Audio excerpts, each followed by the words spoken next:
Every face in the first-class cabin wore the same smug, satisfied expression. They were winners, the chosen few, gliding above the clouds. All except one. A woman, dressed in worn denim and a simple t-shirt, sat too still, her hands resting lightly on her knees as two burly flight attendants loomed over her.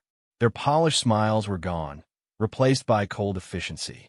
"Ma'am, you need to come with us." Now, a collective, silent judgment passed among the privileged rows. Another troublemaker, another economy-class interloper trying to cheat the system. They watched, some with pity, most with annoyance, as she was escorted off the jet bridge mere seconds before the door was sealed. What they didn't know, what they couldn't possibly understand, was that they weren't removing a problem. They were exiling a protector. And the mark on her skin, the one hidden beneath the sleeve they'd roughly tugged, would soon tell a story that would turn their comfortable world upside down. The fluorescent lights of the gate area hummed with a harsh, indifferent energy. Mara stood just outside the jet bridge door, her small duffel bag at her feet. The younger of the two flight attendants, a man with overly gelled hair, crossed his arms. "Ground staff will rebook you." Your demeanor was making other passengers uncomfortable. The older female attendant nodded, her lips a thin line. "The crew's discretion is final." They didn't say the quiet part out loud. Mara didn't look the part. In a cabin filled with tailored suits and designer logos, her faded jeans and plain white tee were a crime. Her quiet, observant stillness was mistaken for nervousness or guilt. Her request to stow her own bag in the overhead, a bag lighter than most purses in the cabin, had been the final straw. They'd insisted on checking it. She'd calmly refused. A brief touch on her arm had followed, and the decision was made. Mara didn't argue. Arguing was for people who had something to prove. She simply looked past them, through the small window of the jet bridge door, watching as the last of the boarding passengers settled into the plush seats of Flight 227. A man in 2, it was already barking into his phone. A woman in 3F was meticulously wiping down her armrest with a sanitizing cloth. They were secure in their tiny, expensive world. Mara's eyes, a calm, ocean gray, scanned the cockpit door. It was closed, but not locked for departure yet. She saw the co-pilot lean out, say something to the lead attendant, and glance at her with a shrug before disappearing inside. The ground agent, a harried-looking woman with a headset, arrived with a tablet. "Ma'am, I have you on standby for the next flight, which is tomorrow afternoon. I'll need to check your bag, of course." Mara's voice was low, steady. "I keep my bag." The agent sighed, as if dealing with a stubborn child. "It's policy. You're off the flight. Your checked baggage allowance is still valid." Mara didn't move. Her mind wasn't on the bag or the rebooking. It was on a detail, a tiny crack in the perfect facade of the scene she'd just left. As she'd been let out, her trained eyes that had spent years missing nothing in the deserts and mountains of places the people in 2 they only read about in brief news alerts, had caught a flicker. A man in a crisp blue blazer, seated in 4C, had not looked at her with pity or annoyance. He'd looked away, too quickly, and his hand had gone to his inside jacket pocket not to retrieve a phone, but to reassure himself something was still there. Habitual, nervous gesture. Then, as the cockpit door had opened for that second, she'd seen the co-pilot, not the senior captain, and his face for a split second had been pale, strained. Coincidence, perhaps. 100 flights had nervous passengers and stressed crew. But Mara's life had been built on listening to the quiet whispers of instinct that most people drown out with noise. She looked at the gate agent. "Who is the captain of Flight 227? The agent blinked. "What? That's not relevant. Let's focus on your rebooking." "The captain's name," Mara repeated, her tone unchanged, but something in her posture shifted. The ease was gone, replaced by a readiness so subtle only someone looking for it would see. The flight attendants, eager to get back to their pre-departure rituals, turned to go. "Good luck," the older one said, not meaning it. As she turned, her sleeve caught on the handle of Mara's duffel bag, pulling it. The bag, unzipped from the earlier confrontation, tipped over. Its contents spilled onto the polished airport floor with a clatter that seemed deafening in the sterile corridor. Not makeup bags, not rumpled clothes. A set of meticulously organized medical kits in tough nylon cases. A satellite phone, a multi-tool, and a small, framed photograph of a group of men and women in military gear, smiling in front of a dusty Humvee, their arms around each other. The gate agent and the departing flight attendants froze, staring at the small arsenal of practical, hard-worn items.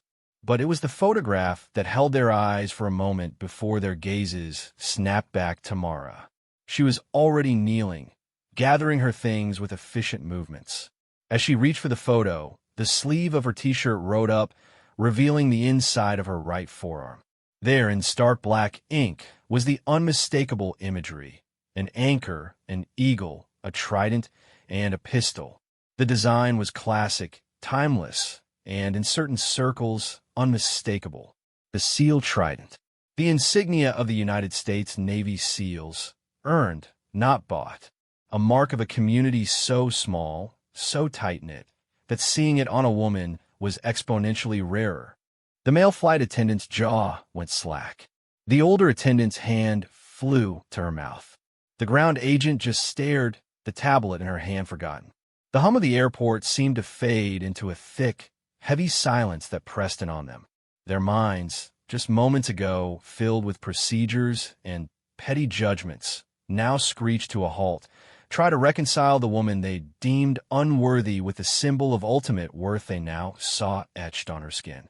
Every assumption, every condescending word, hung in the air between them, toxic and shameful. Mara ignored them.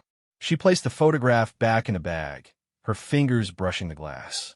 Her focus was already past them, past the shame on their faces. She looked through the jet bridge window once more. The man in 4C was adjusting his blazer, his hand again patting that inside pocket. The cockpit door was now shut, and a cold certainty settled in Mara's gut. This wasn't about a missed flight anymore. The silence at the gate was broken by the crackle of the ground agent's headset. A tinny voice demanded an update. The agent fumbled with her mic, stammering, stand by. Her eyes were still locked on Mara, who had finished repacking her duffel and stood, slinging it over one shoulder. The flight attendants didn't move. They were statues of embarrassment and dawning horror. Mara spoke, her voice cutting through the static of their shock. The captain's name. Now, this time, it wasn't a request. It was a tactical demand. The ground agent, her authority utterly dissolved, whispered, Captain R. Walsh, veteran pilot, 20 years with the airline. Mara gave a curt nod. And the co-pilot? First officer, a newer hire, James Carell. He's been quiet today, according to the lead. Mara's mind raced. Isolated data points connected. The nervous passenger in 4C, hand constantly checking an inner pocket, could be a weapon or a trigger. The pale, stressed co-pilot, a newer hire, potentially more vulnerable to pressure.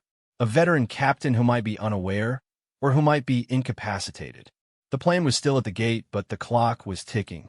Once that door was sealed and it pushed back, options would vanish. She looked at the male flight attendant. You, go back in. Tell the lead attendant there's a critical security update. Do not, under any circumstances, let that cockpit door lock. Create a delay. A medical issue with a passenger. A paperwork problem. Anything. He stared, paralyzed by the shift in hierarchy. The woman he'd ejected was now giving orders with the calm lethality of a surgeon. Go. The word was a pistol shot. He jumped and scurried back down the jet bridge.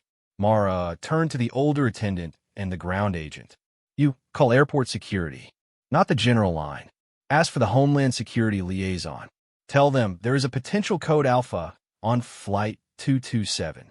Use those words. Then, give me the full, detailed passenger manifest for that flight. Focus on 4C. The code alpha, an airline designation for a potential hijacking, finally spurred them into motion. The gravity of the situation crashed over them, washing away the last of their pride. As the ground agent made the call, her voice trembling but clear, Mara peered again through the window. She saw the male attendant talking animatedly to the lead attendant near the front galley. The lead attendant looked startled, then glanced toward the cockpit door. She nodded, then deliberately spilled a tray of pre-departure waters, creating a flurry of activity. Good. The manifest came up on the agent's tablet. C was listed as Dr. Eris Thorne. A quick search via the agent's system showed a reputable cardiologist from Chicago. But the man Mara saw didn't move like a doctor. His posture was rigid. His eyes were constantly scanning, not resting. A fake ID was easy enough. Do you have camera feed from inside the cabin? Mara asked. The agent shook her head, terrified.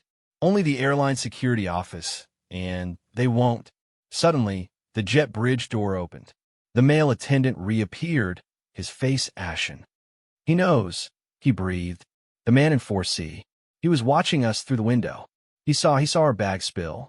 He saw you looking. He just got up and went into the forward lavatory. The lead said he looks panicked.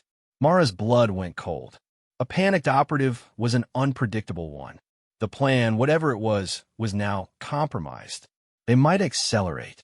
The cockpit was the most vulnerable point during pre-departure, with the door often unlocked until final checks were complete. If the co-pilot was involved and the man in 4C had a way to communicate with him, security is 3 minutes out, the ground agent said. 3 minutes was an eternity. The plane could be a tomb in 3 minutes. Mara made a decision.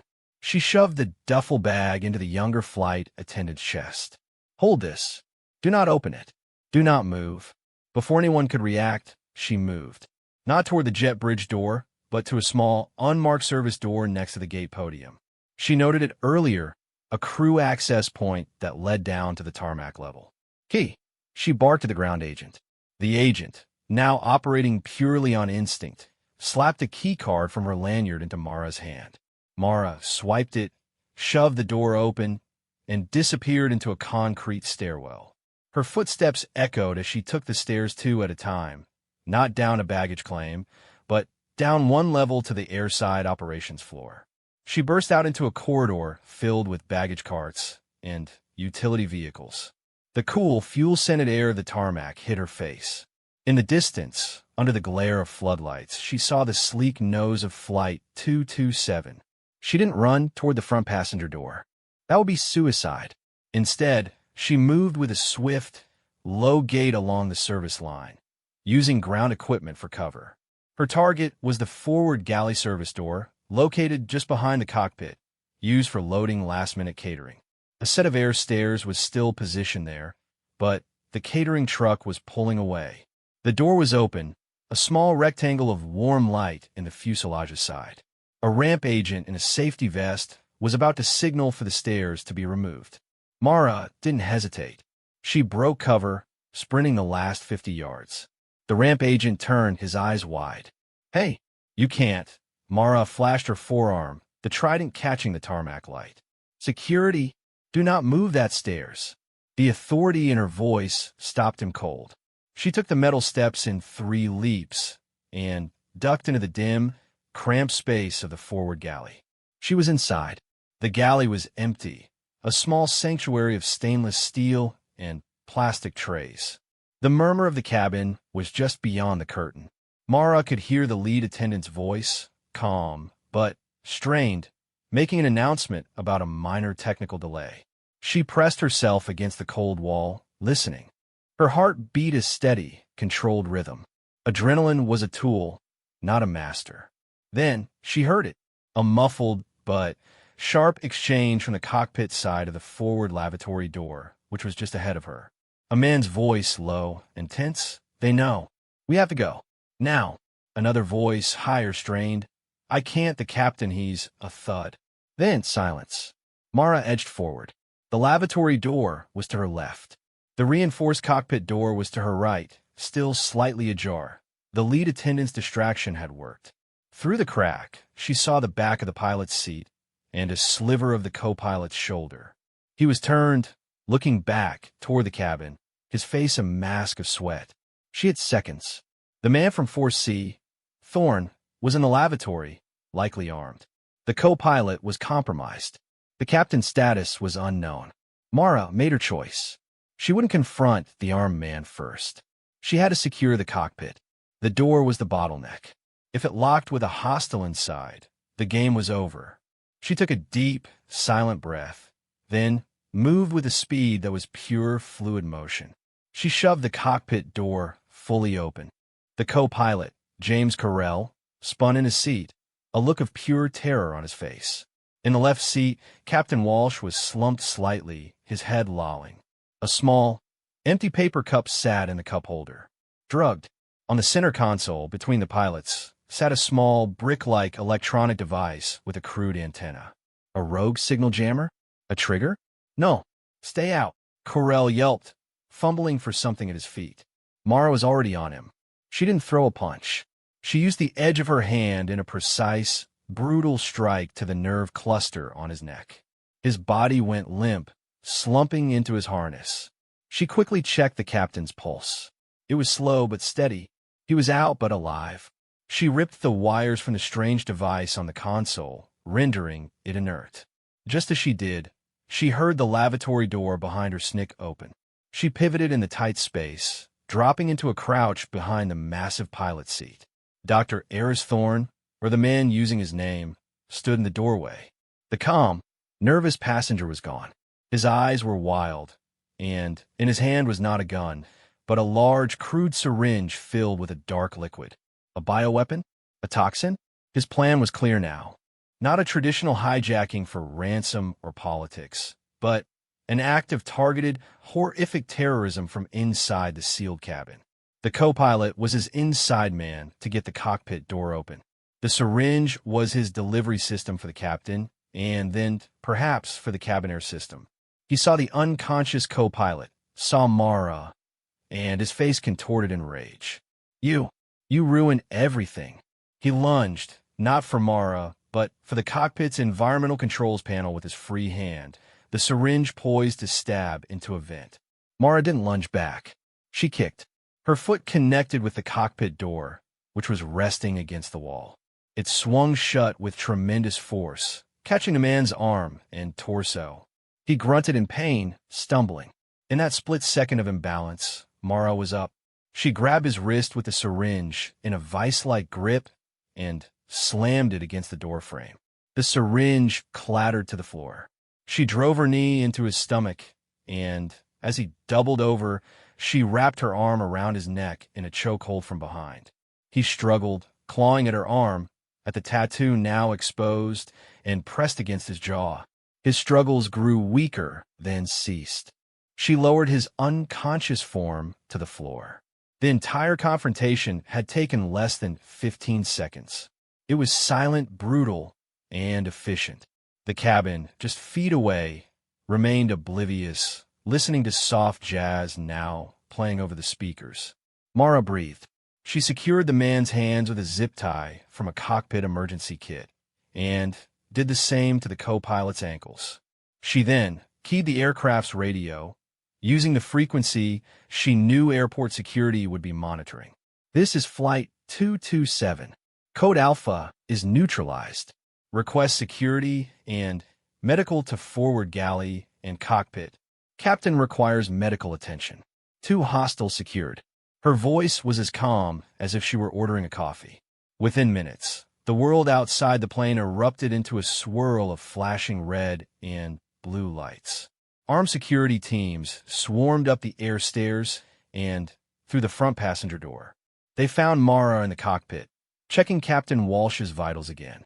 The lead flight attendant stood in the galley, looking from the 2 trussed-up men to Mara, her professional composure shattered into pure awe. The passengers were deplaned, confused, and murmuring, their delay now a frightening mystery. They filed past the forward galley, seeing the police, seeing the grim-faced security. They didn't see Mara. She remained in the cockpit, giving a quiet statement to the first Homeland Security agent on the scene. Later, in a private office in the airport, the head of security debriefed her. The man from 4C was a known associate of a radical group. The liquid in the syringe was a weaponized, fast-acting nerve agent. The co-pilot had been blackmailed. The plan had been to assassinate the captain, use the co-pilot to fly the plane off course, and release the toxin. It was a plot of unimaginable horror, stopped in its final moments. The security chief, a grizzled former police captain, leaned back. "You saved a lot of lives today. Your training, it's unmistakable." That trident. He didn't finish, just nodded with deep respect. Mara simply nodded back. She collected her duffel bag from the gate, where the young flight attendant stood guarding it like a sacred relic. As she walked through the terminal toward the exit, the passengers from Flight 227 were being led to a hotel for the night. The woman from 3F, the one who had wiped down her armrest, saw her. She saw the duffel, saw the calm, purposeful walk, and her eyes widened in recognition. She tapped the man from 2A, who was still on his phone. He looked up, his conversation dying mid-sentence. One by one, they saw her. The people who had judged her, who had been relieved to see her removed. They saw the agents nodding to her with deference. They saw the set of her shoulders, and they understood, in a vague, humbling way, that the woman they dismissed had been the most important person on their plane. Their comfort, their safety, their very lives had depended on the very person they deemed unworthy to sit among them. Martin looked at them. She walked past, out into the night air. The ordeal was over. The mission was complete. Somewhere, a team of brothers and sisters she hadn't seen in years would hear about this, and they would know. They would smile, and they would understand. She kept walking, her silhouette merging with the shadows beyond the bright airport lights, a quiet guardian in a world too loud to hear the real threats coming. This response is AI-generated, for reference only.